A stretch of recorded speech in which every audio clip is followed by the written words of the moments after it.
The packaging that they package you is surprising. I saw you. I wasn't told about you. I saw you.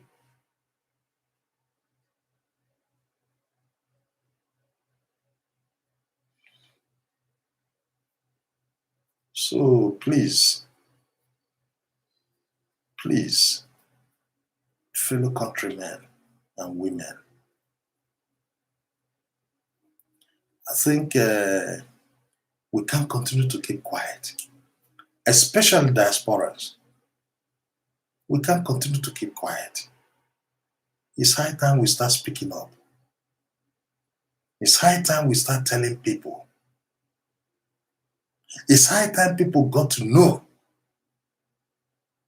the truth and what has been happening. It's high time we call a spade a spade.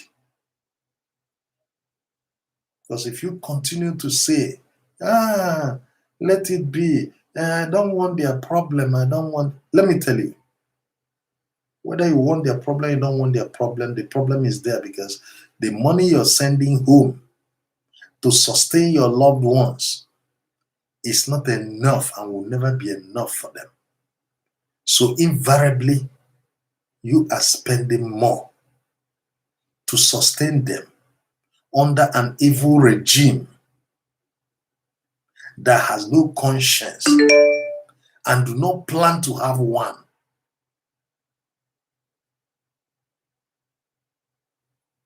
If you cannot speak right, if you cannot write in any way you can, condemn these people that have hijacked authority in Nigeria and doing whatever they like to do. It's not in the interest of the West or Europe, even Britain, most especially, for Nigeria to be liberated. Because they want to hold you down. And until you realize that this is a country endowed with a lot and can move mountains, you are in a total mess.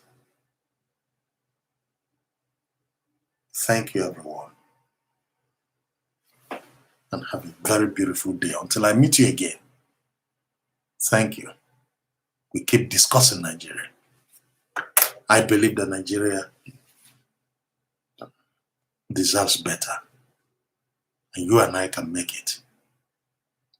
Don't be scared. Yes, don't be scared. Speak up. It's your duty to do. Tell them. Tell them. God bless you all. Until next time. Bye.